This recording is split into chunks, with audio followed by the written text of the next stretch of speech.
আল্লাহ বলেন, ইয়া আইয়ুহাল্লাযীনা আমানুত্তাকুল্লাহ, হে দুনিয়ার মুমিন বান্দা বান্দীগণ, আল্লাহ তাআলা সবাইকে সম্বোধন করে বলতেছেন ইত্তাকিল্লাহ। ধনী গরিব, আলেম ও আওয়াম, শিক্ষিত অশিক্ষিত, পীর মুরিদ, ইমাম আর মুক্তাদি সকলকে আল্লাহ তাআলা বলতেছেন, আমি আল্লাহকে ভয় করো। ওয়াকুলু কাওলান সাদীদা, বান্দা তুমি যা বলবা সত্য সঠিক শালীনভাবে বলো, কি লাভ হবে? আল্লাহ বলেন, ইউসলিহ লাকুম আমালাকুম, তোমাদের আমলকে পরিশুদ্ধ করা হবে। ওয়া ইয়াগফির লাকুম যুনুবাকুম, জিন্দেগীর গুনাহগুলো আমি আল্লাহ তাআলা মাফ করে দিব। ওয়া মান ইউতি'ইল্লাহা ওয়া রাসূলাহু ফাকাদ ফাযা ফাওজান আযীমা। ওয়া মান ইউতি'ইল্লাহা ওয়া রাসূলা, এবং যাহারা আল্লাহ এবং তার রাসূলের ইত্তিবা করবেন, অনুসরণ করবেন, ফাকাদ ফাযা ফাওজান আযীমা, অতঃপর তাদের বিজয় হবে চূড়ান্ত বিজয়। নবীজি সাল্লাল্লাহু আলাইহি ওয়াসাল্লাম বলেন, আল মুসলিমু মান সালিমাল মুসলিমুনা মিন লিসানিহি ওয়া ইয়াদি, পরিপূর্ণ মুমিন মুসলমান ওই ব্যক্তি যার জবান এবং তার হাত থেকে অন্যান্য মুমিন মুসলমান নিরাপদে থাকে। অন্য হাদিসের অংশে রাসূল বলেন, মান ইয়াজমাল্লি মা বাইনা লাহইহি ওয়া মা বাইনা রিজলাইহি আজমাল্লাহুল জান্নাহ। উম্মত, দুই জিনিসের হেফাজতের জিম্মা যদি নেও, আমি নবী ওয়াদা দিয়া গেলাম তোমাদেরকে, আমি স্বয়ং নবী তোমাদের সাথে জান্নাতে যাইবা। অর্থাৎ তোমরা তোমাদেরকে জান্নাতে নেওয়ার গ্যারান্টি আমি নবী ওয়াদা দিয়ে গেলাম। এক নাম্বার, জবানকে যদি তোমরা হেফাজত করো। দুই নাম্বার, দুই রানের মধ্যবর্তী জায়গাকে যদি তোমরা হেফাজত করো, আমি নবী ওয়াদা দিলাম স্বয়ং আমার সাথেই তোমরা জান্নাতে যাইবা। সুবহানাল্লাহ। আল্লাহ পাক রব্বুল আলামিন এই আয়াতের মধ্যে দুইটা আদেশ দিয়েছেন। এক নম্বর আদেশ, আল্লাহকে ভয় করো, তাকওয়া অর্জন করো। দুই নম্বর আদেশ হলো জবানকে হেফাজত করো, জবানকে কন্ট্রোল করো। বান্দা, এই দুইটা আদেশ যদি মানতে পারো, আল্লাহ বলেন তোমাদেরকে আমি দুইটা পুরস্কার দিব। এক নম্বর পুরস্কার, আমল পরিশুদ্ধ হয়ে যাবে, ত্রুটিযুক্ত আমলগুলোকে আমি আল্লাহ তাআলা ত্রুটি মুক্ত করে দিব। দুই নাম্বার পুরস্কার, জিন্দেগীর গুনাহগুলো মাফ করে দিব। সুবহানাল্লাহ। আর এই দুইটা আদেশ পালন করার পদ্ধতি, সিস্টেমটা কি হবে? একমাত্র আল্লাহ এবং তার রাসূলের ইত্তিবা, অনুসরণ, অনুকরণের মাধ্যমে। অর্থাৎ দুনিয়ার সমস্ত মুমিন মুসলমান গোলামি করবে আল্লাহর, আদর্শ মানবে রাহমাতুল লিল আলামিনের। আর কোনো তরিকা নাই। গোলামি হবে কার? আওয়াজ দিয়ে পড়ি, গোলামি হবে কার? আল্লাহ। আদর্শ মানব কার? রাহমাতুল লিল আলামিনের। আর কার কোনো আদর্শ মানা যাবে না। আল্লাহ বলেন, এক নাম্বার আদেশ, আল্লাহকে ভয় করো। পয়গম্বর নবী তিনবার বলেছেন, আত্তাকওয়া হাহুনা, আত্তাকওয়া হাহুনা, আত্তাকওয়া হাহুনা।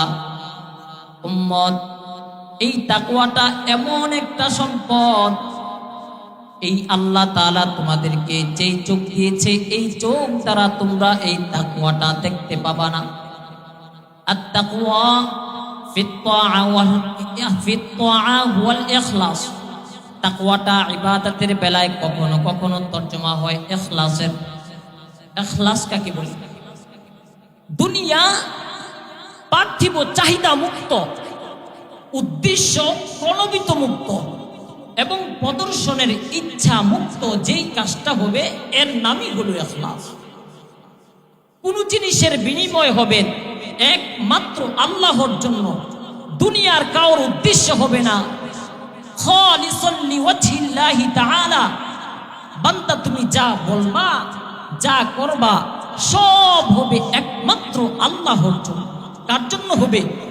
আল্লাহর জন্য হতে হবে। আত-তাকওয়া আল ইহতিরাজু আনিল মাসিয়া, গুনাহের থেকে বেঁচে থাকার নাম হলো তাকওয়া। বান্দা তুমি যদি নেকির কাজ করতে পারো করো, যদি কোরআন তেলাওয়াত করতে পারো করো, আমার হুকুম মানতে যদি মনে চায় মানো, তবে গুনাহ করবা না। আর যারা গুনাহ করবে না তারা আল্লাহর হুকুম 100 থেকে 100 মানবে। আল্লাহ পাক রব্বুল আলামিন কোরআনের শুরুতে কোরআনের শেষে আল্লাহ বারবার বলেন, বান্দা আমাকে ভয় করো, আমাকে ভয় করো। আল্লাহ বলেন, যালিকাল কিতাবু লা রাইবা ফীহি, যালিকাল কিতাবু লা রাইবা ফীহি হুদাল লিল মুত্তাকিন। বান্দা এটা এমন একটা কোরআন নাজিল করলাম যাদের মুত্তাকি পরহেজগার আছে তাদেরকে জান্নাতের রাস্তা দেখাবে।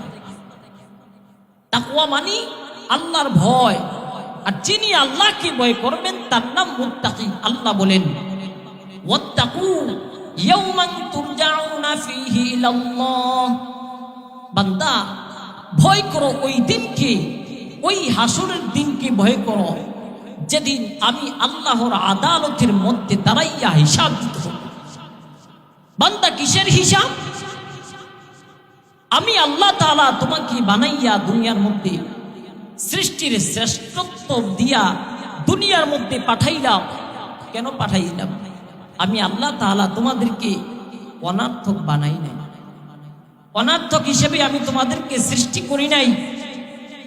আমার গোলামি করবা, আমি আল্লাহর হুকুম মানবা, তরিকা মানবা। এই জন্য আমি আল্লাহ তাআলা তোমাদেরকে প্রেরণ করেছি। আর গুনাহ ছেড়ে দিবা, গুনাহ ছেড়ে দিবা। আল্লাহ বলেন, ওয়ামা খালাকাতুল জিন্না ওয়াল ইনসা ইল্লা লিয়াবুদুন, আই লিয়ারিফুন।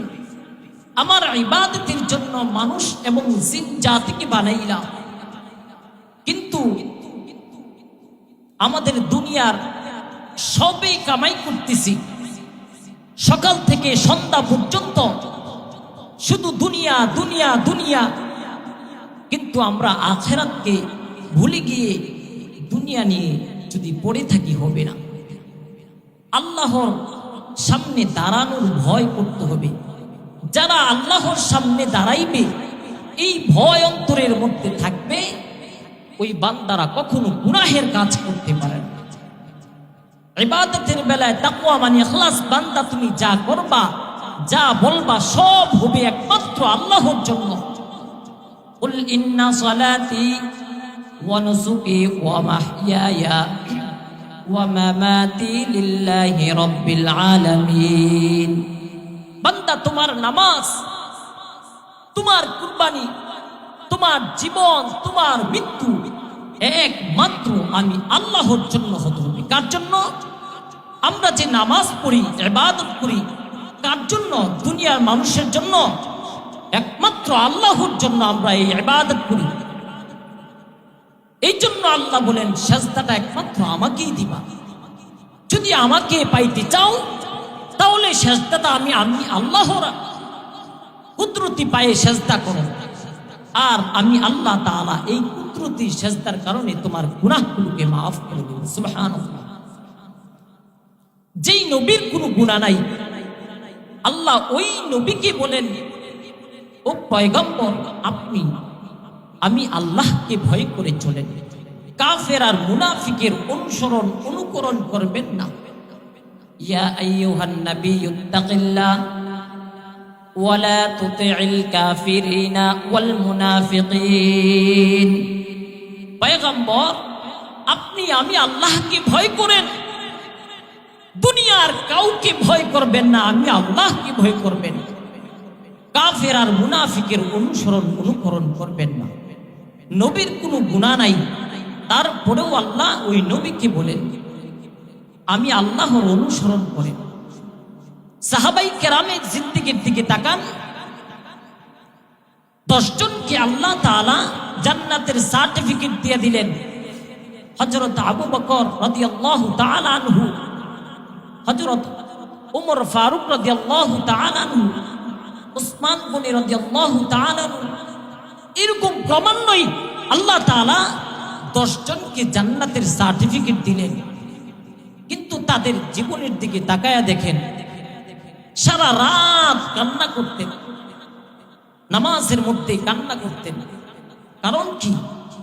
কখন যেন আল্লাহ তাআলা আমাদের উপরে নারাজ হয়ে জান্নাতের টিকিট ক্যান্সেল করে দেন।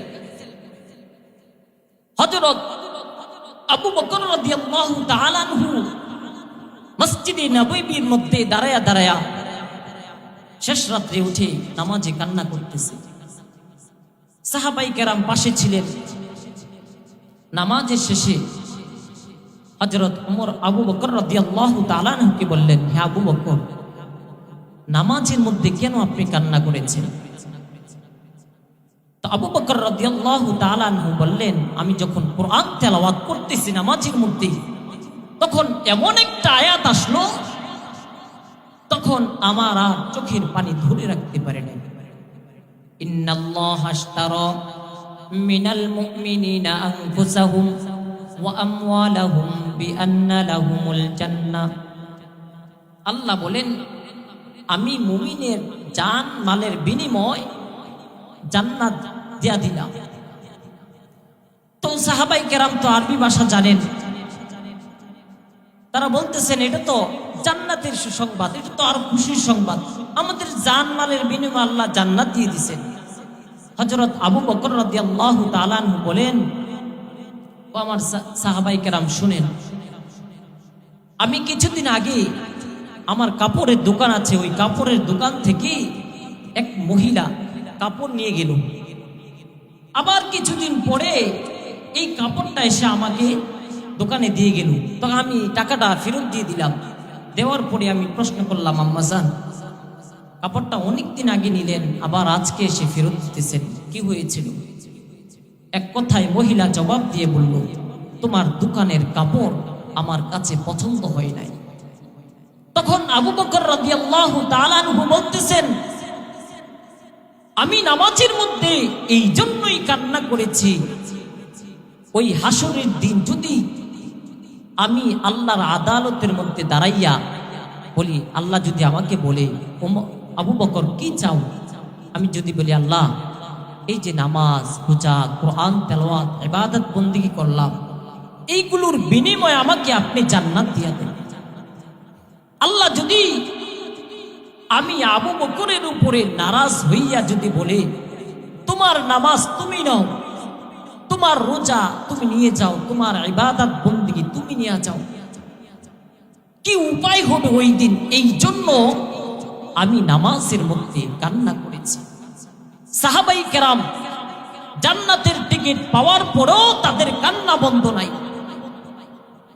কেমন সাহাবাই কেরামের ইতিহাস, যাদের ইতিহাস শোনা মাত্রই শরীরের পশম পর্যন্ত দাঁড়িয়ে যায়। হযরত আবু বকর রাদিয়াল্লাহু তাআলা আনহু, ওমর ফারুক রাদিয়াল্লাহু তাআলা আনহু,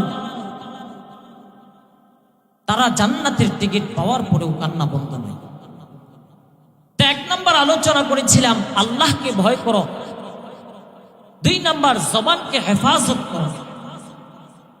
আল্লাহ তাআলা মানুষকে পৃথিবীর শ্রেষ্ঠত্বের মর্যাদা দিয়া প্রেরণ করলেন।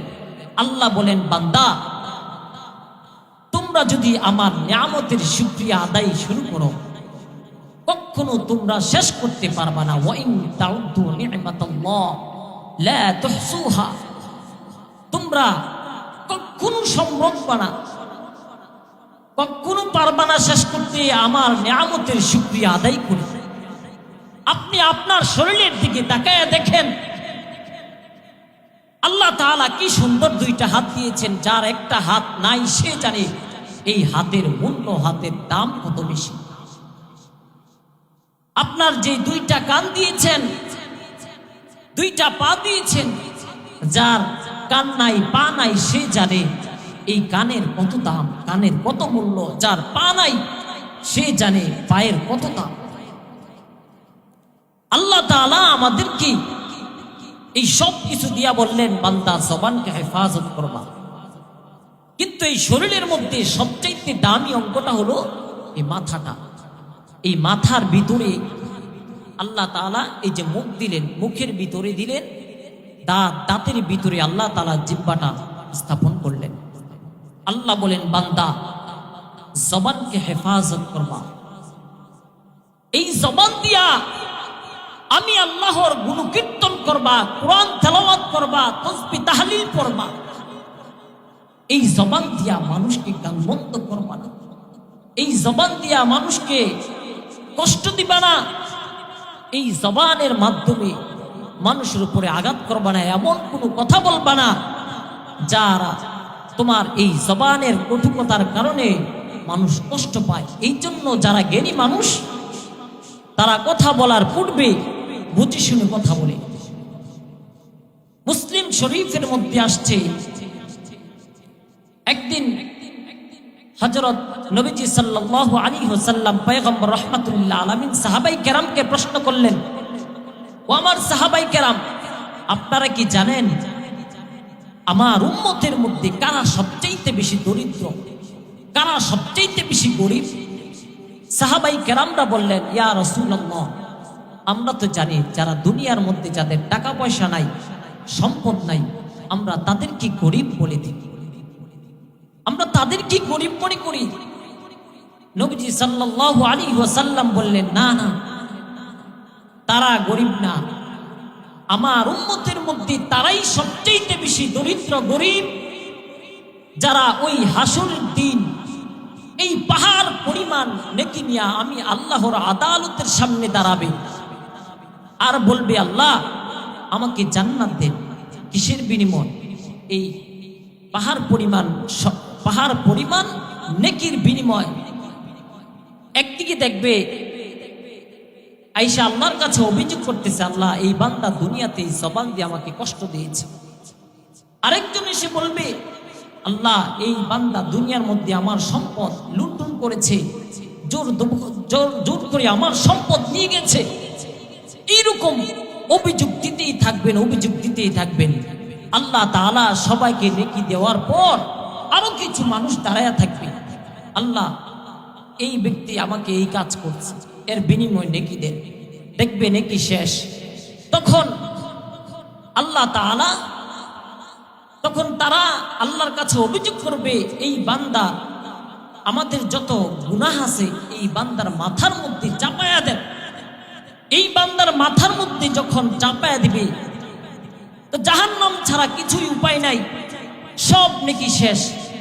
এই জন্য নবীজি বলেছেন, আমার উম্মতের মধ্যে তারাই সবচেয়ে বেশি দরিদ্র গরিব, যারা ওই হাসরের দিন পাহাড় পরিমাণ নেকি নিয়েও জান্নাতে যাইতে পারবে। কিন্তু চিন্তা করে দেখেন, আল্লাহ তাআলা দুনিয়াতে আমাদেরকে প্রেরণ করলেন, আমরা আল্লাহর জন্য কি করতেছি?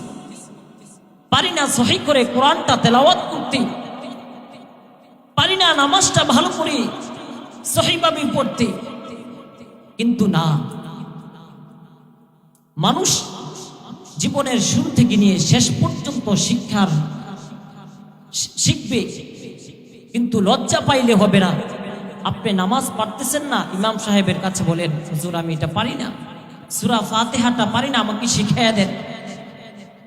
আমি নামাজের মধ্যে দোয়াই কুনুতটা পারতেছি না, তাশাহুদটা পারি না, দুরূদ শরীফটা পারি না, আমাকে শিখাইয়া দেন। কিন্তু লজ্জা করলে হবে না। কিন্তু যারা জ্ঞানী মানুষ তারা এগুলো শিখে। এই জন্য বলেছিলাম শুরুতে, ওয়া আম্মা মান খাফা মাকামা রাব্বিহি ওয়া নাহান নাফসা আনিল হাওয়া ফাইন্নাল জান্নাতা হিয়াল মাওয়া। যারা গুনাহ থেকে দূরে থাকবে, নিজেদের নফসকে দূরে রাখবে, আল্লাহ বলেন তাদেরকে আমি আল্লাহ তাআলা সর্বোচ্চ জান্নাত দেব। মানুষ যখন মৃত্যুবরণ হয়ে যায়, লাশটা যখন রাখে এইরকম সোজা করে থাকে, কিন্তু নড়াচড়া করে না। কিন্তু এই বান্দা মৃত্যুর পর সব আমলের দরজা বন্ধ। যদি বান্দা দুনিয়ার মধ্যে নেক আমল করে থাকে, সন্তান যদি রেখে যায়, নেক সন্তান রেখে যায়, আর ওরা যদি দোয়া করে আল্লাহ মাকে মাফ করে দেন, বাবাকে মাফ করে দেন, এই নেকিটা, এই সওয়াবটা সূরা ফাতিহা পড়ে যদি তাদের কাছে পৌঁছায়, এইটাই যাবে। এই জন্য ছেলে মেয়েদেরকে দ্বীনি শিক্ষায় শিক্ষিত করেন, দ্বীনি শিক্ষায় শিক্ষিত করেন। অথচ আমরা বুঝতেছি না, দুনিয়া নিয়ে পড়ে আছি।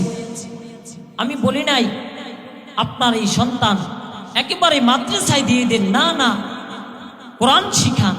কোরআনের পাশাপাশি আপনি ডাক্তার, ইঞ্জিনিয়ার, উকিল, ব্যারিস্টার এগুলো বানান, কিন্তু দ্বীনের যতটুকু জ্ঞান রাখার ততটুকু জ্ঞান রাখেন।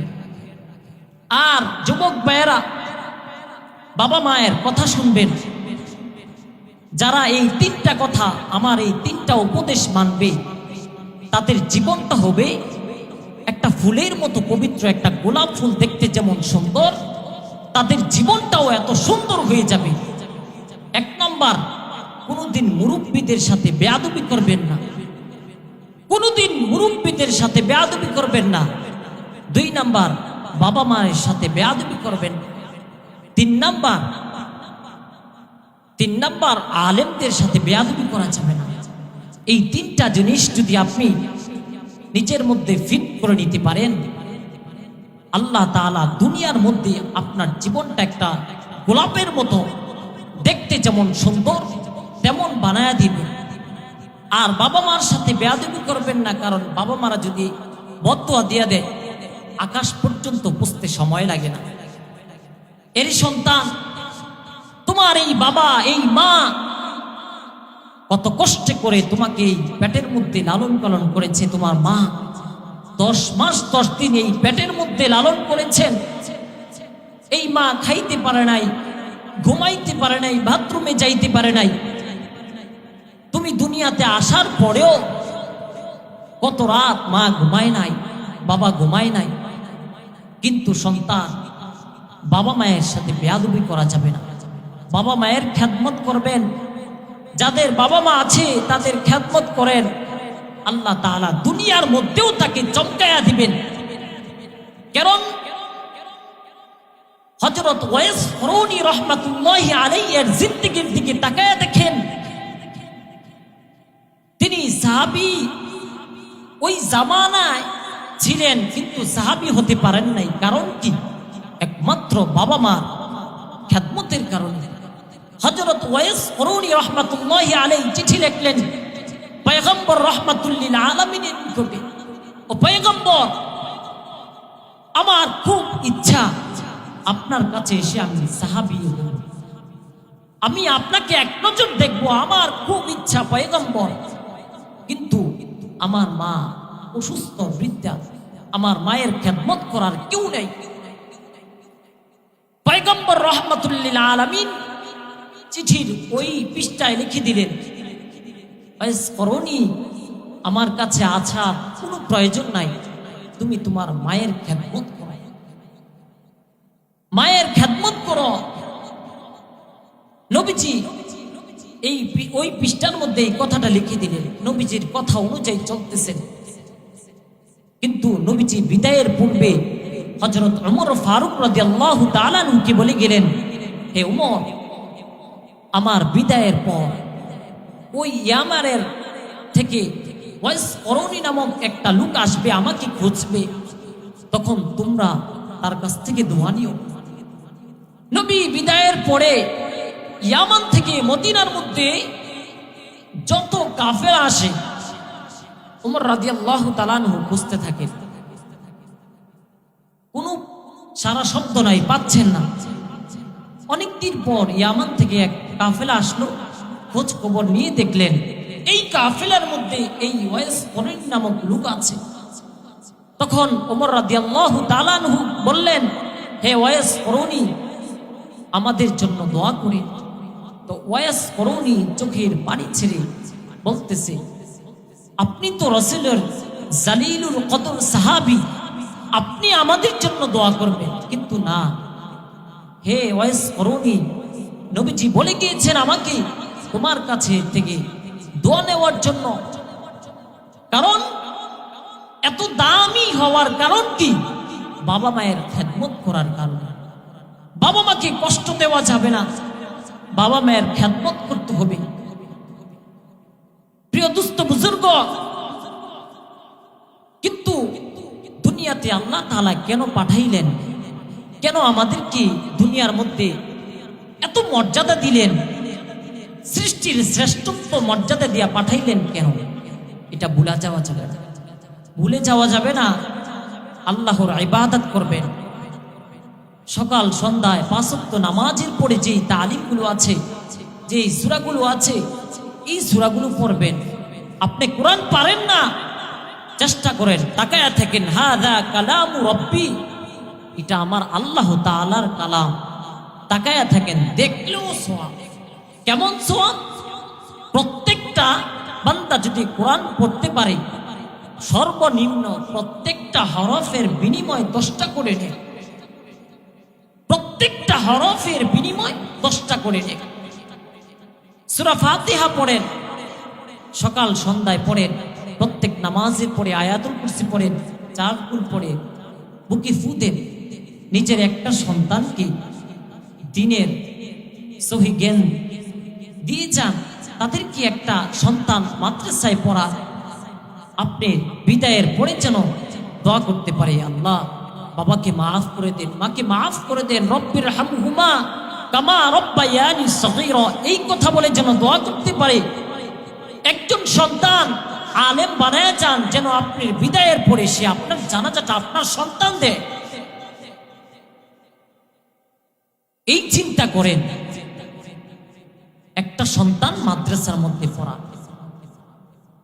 আর যদি গুনাহ নিয়ে কবরের মধ্যে যান, হাসরের ময়দানটা বড় কঠিন হয়ে যাবে। কবর থেকেই কঠিন হয়ে যাবে। যারা গুনাহগার, যারা পাপী, আল্লাহর কথা মানে নাই, কবরের মধ্যে থেকেই তাদের আযাব শুরু।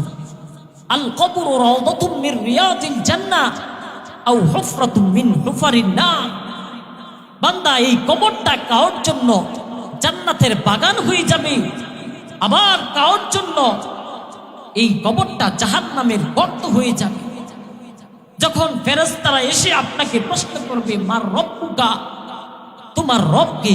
ওমা দীনুকা, তোমার দিন কি? ওমা নাবিয়ুকা, তোমার নবী কে? যারা গুনাহগার, যারা দুনিয়ার মধ্যে আল্লাহর হুকুম অনুযায়ী চলতে পারে নাই, তারা একটা প্রশ্নের জবাব দিতে পারবে না। হা হা হা লা আদরি, হা হা লা আদরি, আমরা তো কিছুই জানি না, কিছুই জানি না। যারা গুনাহগার তাদের অবস্থা এমন হবে। আবার ওই হাসরের ময়দানের দিকে তাকান, ওই হাসরের ময়দানটা বড় ভয়ঙ্কর হবে। যারা গুনাহগার পাপী, তাদের মাথার উপরে আল্লাহ তাআলা এই যে দুনিয়ার মধ্যে যে সূর্য দেখতেছেন, সূর্যের 12টা মুখ আছে। একটা মুখ শুধু দুনিয়ার মধ্যে আলো দিচ্ছে চতুর্থ আকাশ থেকে। ওই হাসরের দিন আল্লাহ তাআলা 12টা মুখ সূর্যের মাথার আধার উপরে বলবে, গুনাহগারদেরকে তাপ দিতে থাকো। যারা গুনাহগার পাপী, আল্লাহর হুকুম মানে নাই, তাদের মাথার মগজগুলো পেট দিয়ে পায়খানার রাস্তা দিয়ে বের হয়ে যাবে। গুনাহগার পাপীদের অবস্থা এত ভয়ঙ্কর হবে। এই জন্য দুনিয়া থেকেই চিন্তা করে যান, ছেলেকে কি করবেন, মেয়েকে কি পড়াবেন। ছেলে মেয়েদেরকে দ্বীনি শিক্ষায় শিক্ষিত করে যান। আল্লাহ পাক রব্বুল আলামিন যেই কথাগুলো বললাম, প্রত্যেকটা কথার উপরে আমল করার তৌফিক দান করুন। সকলে পড়ে আমিন। ওয়াখির দাওয়ানা আলহামদুলিল্লাহি রাব্বিল আলামিন।